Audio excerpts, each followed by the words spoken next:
Brand new research published just 3 weeks ago is going to make you question everything you've been told about blood pressure. For decades, doctors have said the same thing. The ideal blood pressure is 120 over 80. That's the goal. That's what everyone should aim for. Lower is better. Get that number as low as possible.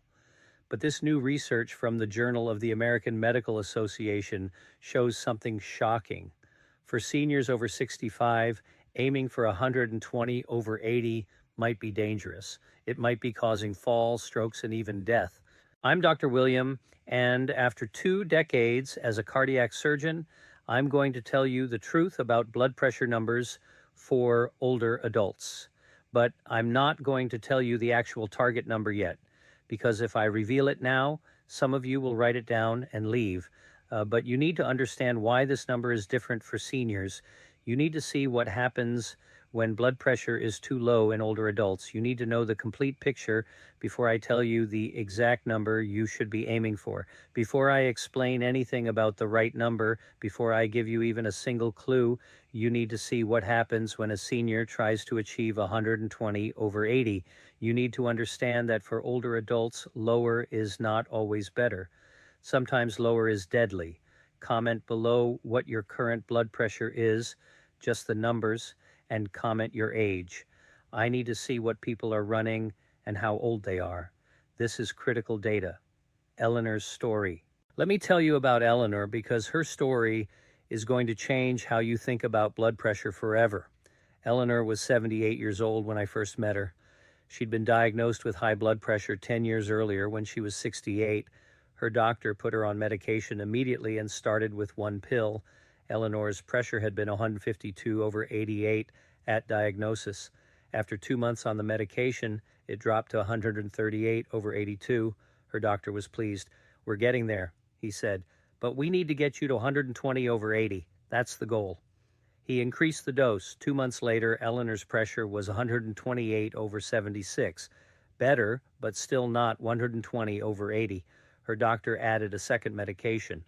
"We really want you at that ideal number," he told her. 120 over 80, that's where you'll be safest. That's where your risk of heart attack and stroke is lowest. Eleanor trusted her doctor completely. She'd been seeing him for 20 years. If he said 120 over 80 was the goal, then that's what she'd aim for. She took both medications faithfully and checked her pressure at home regularly. After 2 months on the two medications, her pressure was 122 over 78, close to goal. Her doctor was thrilled. "Perfect," he said. "This is exactly where we want you. Keep doing what you're doing." Eleanor felt fine at first, maybe a little tired, but she was 78. Tiredness was normal, she thought. Then she started noticing something strange. When she stood up from sitting, she'd feel dizzy just for a few seconds. The room would spin. She'd have to hold on to something until it passed. She mentioned it to her doctor. "That's probably just age-related," he said. "Your blood vessels aren't as elastic as they used to be. It takes a moment for blood pressure to adjust when you stand. It's normal. Just stand up slowly. Take your time." Eleanor took his advice. She stood up slowly, very slowly, but the dizziness kept happening every time she stood, every time she got out of bed, every time she got up from the couch. She started feeling anxious about standing, started moving very cautiously, very carefully. Her daughter noticed. "Mom, you're moving like you're afraid. What's wrong?" Eleanor explained about the dizziness. Her daughter suggested she talk to the doctor again. Eleanor called the office and left a message. The nurse called back.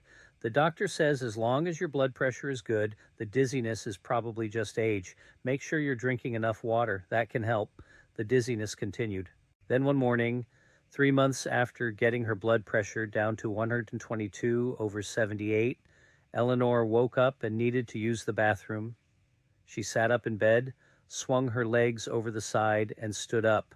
The room spun violently. She felt her knees buckle. She reached for the nightstand, but missed. She fell hard, hit her right hip on the corner of the nightstand on the way down, landed on the floor, couldn't get up. The pain in her hip was excruciating.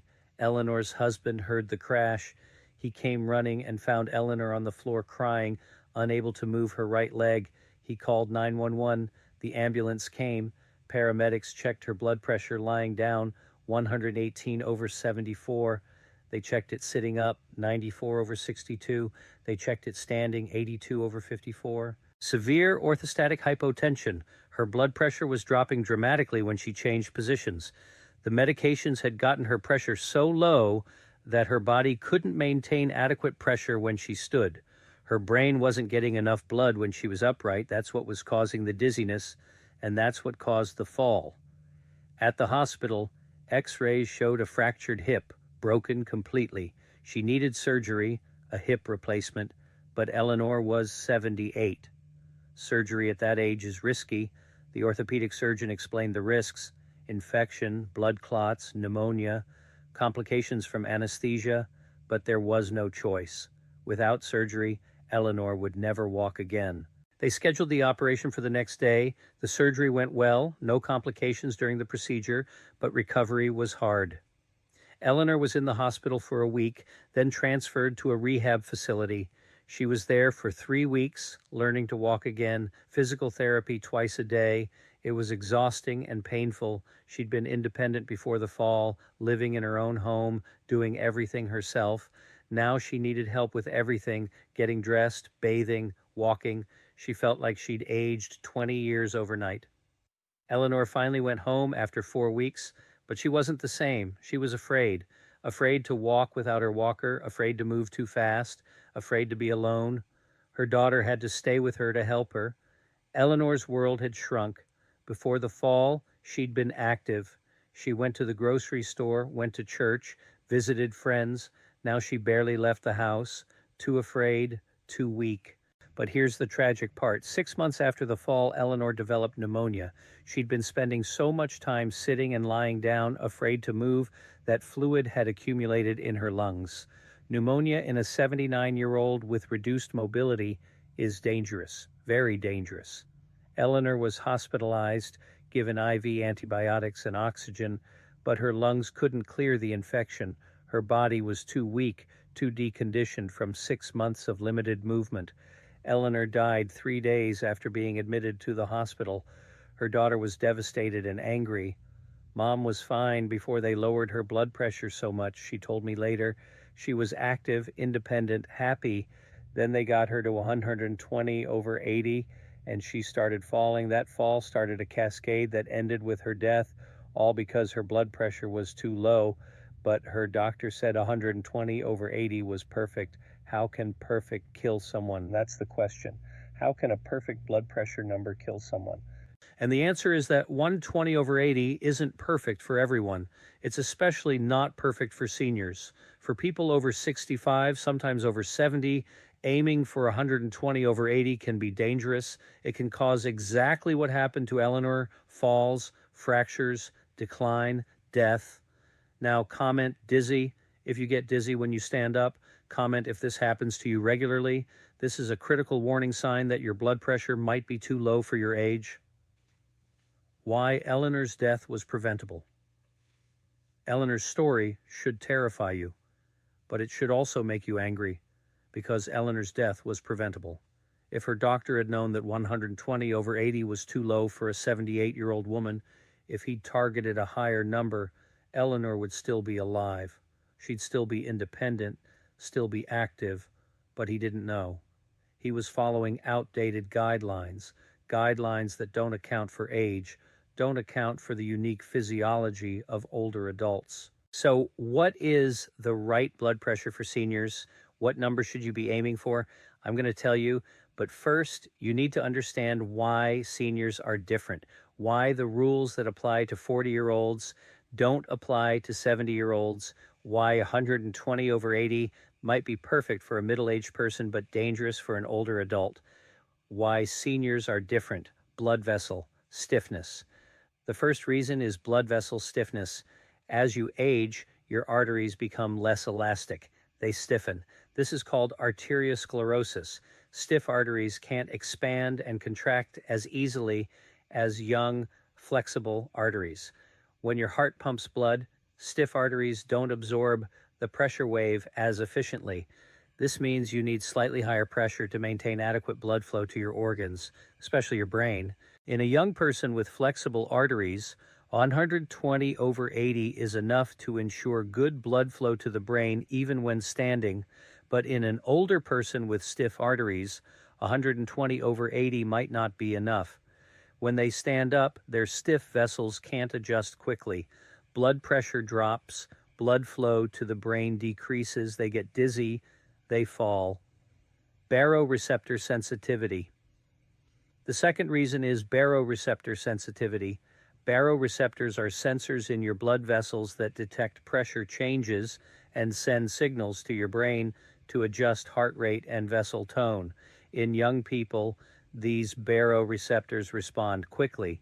When you stand up, they detect the pressure drop and immediately signal your heart to beat faster and your vessels to constrict. This maintains blood pressure and prevents dizziness. But baroreceptors become less sensitive with age. They respond more slowly. So when an older adult stands up, their baroreceptors don't react as quickly. If their blood pressure is already low at 120 over 80 and their baroreceptors are slow, they'll experience a significant pressure drop before their body compensates. This is orthostatic hypotension and it causes falls. Medication sensitivity. The third reason is medication sensitivity. Older adults metabolize medications differently than younger people. Kidney function declines with age, liver function declines. This means medications stay in the body longer and have stronger effects. A dose of blood pressure medication that's appropriate for a 50-year-old might be too strong for an 80-year-old. They might experience excessive blood pressure lowering, too low, dangerously low, different risk profile. The fourth reason is that older adults have different risks. In younger people, the main risk from high blood pressure is damage over decades, heart disease, kidney disease, stroke from blocked arteries. But in older adults, the immediate risk from low blood pressure can outweigh the long-term risk from moderately elevated pressure. A fall from low blood pressure can kill an 80-year-old within months, but blood pressure of 140 over 85 might not cause problems for years, if ever. So the calculation changes. For a 50-year-old, aiming for 120 over 80 makes sense. They have decades ahead. Preventing long-term damage is important, but for an 80-year-old, preventing falls might be more important than achieving a textbook perfect number, what the research shows. Now, you're desperate to know the actual number. What should your blood pressure be if you're over 65, over 70, over 80? I'm going to tell you, but first we need to look at what the research actually shows, because the research is surprising and it contradicts what most doctors have been taught. The traditional guideline, the one that says everyone should aim for 120 over 80, came from studies done primarily in middle-aged adults, people in their 40s, 50s, and early 60s. These studies showed that lower blood pressure reduces risk of heart attack and stroke, and that's true for that age group. But very few studies looked specifically at people over 75, over 80, and the few that did found something unexpected. A major study called the SPRINT trial, published in 2015, looked at intensive blood pressure lowering. They compared a target of less than 120 systolic to a target of less than 140 systolic. The study found that the intensive lowering group had fewer cardiovascular events. This led to widespread recommendations to push blood pressure as low as possible. But here's what most people missed. The SPRINT trial excluded many typical older adults. They excluded people with diabetes, excluded people with prior strokes, excluded people who were frail. So the results don't necessarily apply to the average 80-year-old. Then came the research I mentioned at the beginning, published just 3 weeks ago in JAMA. This study followed 15,000 adults over 75 years old, real-world older adults, including those with diabetes, prior strokes, and frailty. They compared outcomes based on average blood pressure. And here's what they found. Among adults over 75, those with systolic blood pressure between 130 and 140 had the lowest mortality, lower than those with pressure below 120, and lower than those with pressure above 150. The group with pressure below 120 had increased risk of falls, syncope, acute kidney injury, and death. The group with pressure above 150 had increased risk of stroke and heart attack, but the sweet spot, the pressure associated with longest survival and best quality of life, was 130 to 140 systolic. The researchers were surprised. This contradicted the prevailing wisdom, but when they dug deeper, they found it made sense. For older adults, especially those over 75, having blood pressure slightly higher than the traditional target provided better perfusion to vital organs, especially the brain.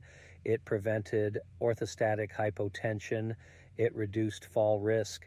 And these benefits outweighed the theoretical increase in cardiovascular risk from the slightly higher pressure. Individualization matters. But I'm still not telling you the exact target number because it's not the same for everyone.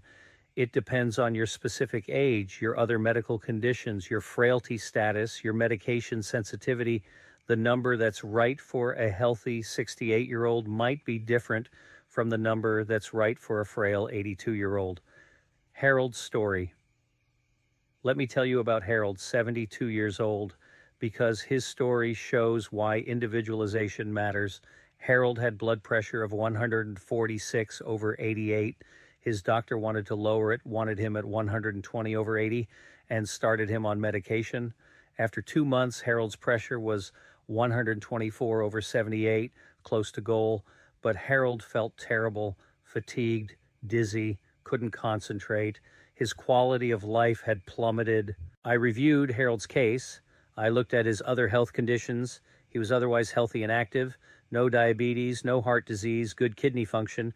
For someone like Harold, 146 over 88 probably wasn't dangerous, and the medications were causing significant side effects. We reduced his medication and let his pressure come back up to 136 over 82. Harold felt dramatically better. Energy returned, dizziness gone, mind clear, and his pressure, while higher than 120 over 80, was perfectly safe for a healthy 72-year-old. Margaret's story. But then there's Margaret, 72 years old, same age as Harold. Margaret had diabetes, a prior heart attack, and reduced kidney function. For Margaret, blood pressure of 146 over 88 was risky. We needed to lower it, but we couldn't go as low as 120 over 80. That would be too low given her other conditions. We targeted 130 over 80. Got her there with careful medication adjustments. She tolerated it well, no dizziness, no fatigue, and her risk of another heart attack or stroke was reduced. Same age, different target numbers because they're different people with different risks. Now comment your age and whether you have diabetes, heart disease, or kidney disease. Comment like this: 72, diabetes, heart disease, or 68, none, or 80, kidney disease. I need to see what people are dealing with to understand what pressures are appropriate. Ruth's story. Let me also tell you about Ruth because her story shows the other side of this equation. Ruth was 83 years old, frail, with multiple medical problems, diabetes, heart failure, chronic kidney disease. Her blood pressure was a 168 over 92, high. Her doctor wanted to lower it aggressively, but I disagreed. For Ruth, lowering her pressure might do more harm than good. She was already weak, already unsteady, already at high risk for falls. Lowering her blood pressure significantly could tip her over the edge. We left Ruth's pressure at 160 over 90, higher than traditional targets, but for her, in her situation, it was the safest choice. She remained stable, no falls, no hospitalizations, quality of life maintained. Her doctor was uncomfortable with the high number, but Ruth was comfortable. She felt fine, and she stayed independent. 5 years later, Ruth was still alive, still independent, still at home. Her blood pressure had stayed around 160 over 90 the entire time. If we'd pushed to lower it to 120 over 80, I believe she would have fallen, fractured something, declined, and possibly died much sooner. William's story. But we're not just talking about very old, very frail patients. Even healthier seniors need higher targets than younger people. Let me tell you about William. 70 years old, healthy, active, played golf twice a week, no significant medical problems. His blood pressure was 142 over 84. His doctor wanted it at 120 over 80, but William felt great at 142 over 84. No symptoms, lots of energy, good quality of life. I told William, for you, 142 over 84 is probably fine. You're healthy and active. You don't have diabetes or heart disease. The risk from 142 over 84 is minimal, and the benefit of lowering it to 120 over 80 would be small, but the risk of side effects from more aggressive treatment could be significant. Let's leave it where it is. William was relieved. He didn't want to take more medication. He was happy with his current state. We checked his pressure every few months. It stayed stable around 140 over 84. No problems, no complications. William continued playing golf, traveling, enjoying life, systolic versus diastolic. Now, I need to explain something about systolic versus diastolic pressure. Most of the conversation about blood pressure targets focuses on systolic, the top number. That's the pressure when your heart contracts. Diastolic, the bottom number, is the pressure when your heart relaxes. For older adults, systolic matters more than diastolic. As you age, systolic pressure tends to rise because of arterial stiffening, but diastolic pressure often stays the same or even decreases. This creates what's called widened pulse pressure. The difference between systolic and diastolic gets bigger. For example, a 70-year-old might have 150 over 75. That's a pulse pressure of 75. This is normal for their age. It reflects the stiffness of their arteries. What you don't want in older adults is very low diastolic pressure.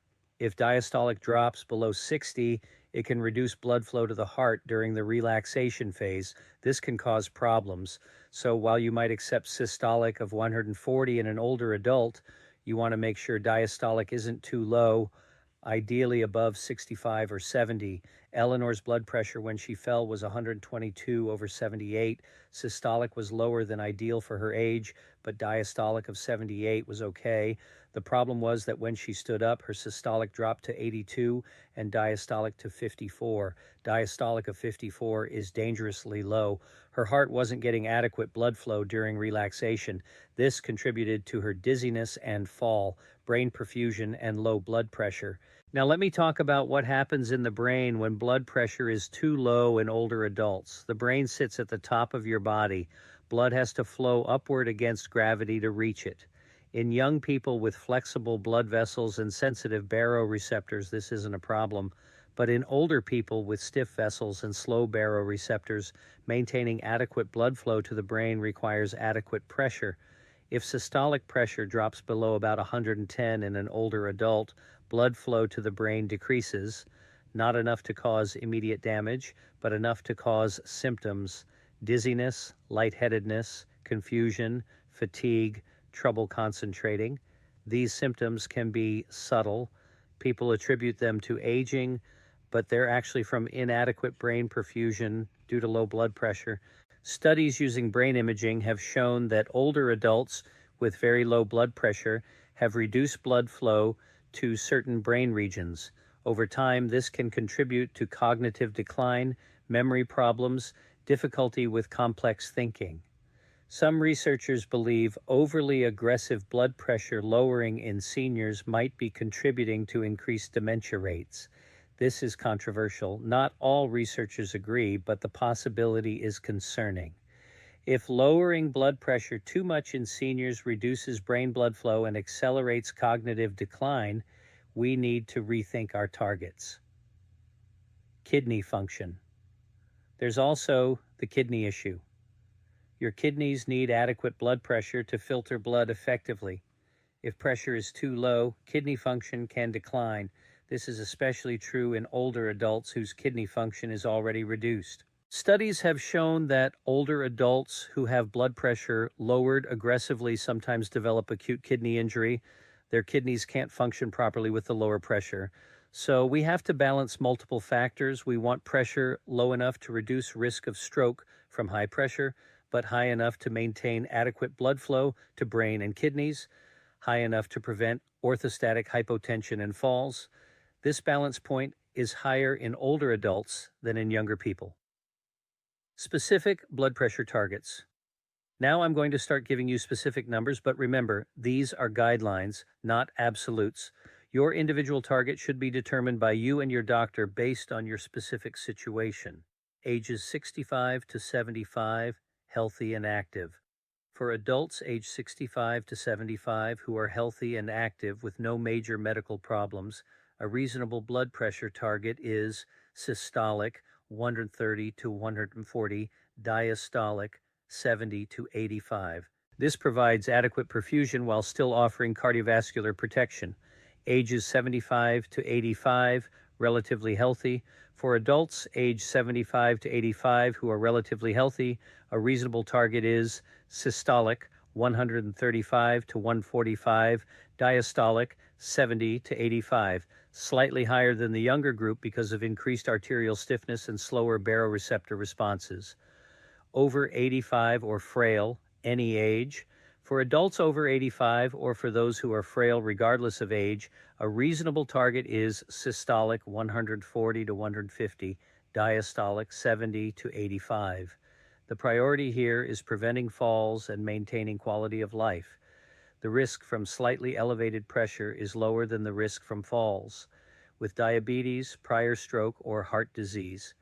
For older adults with diabetes, prior stroke, or heart disease, targets might need to be slightly lower, perhaps systolic 130 to 135, but still not as low as 120.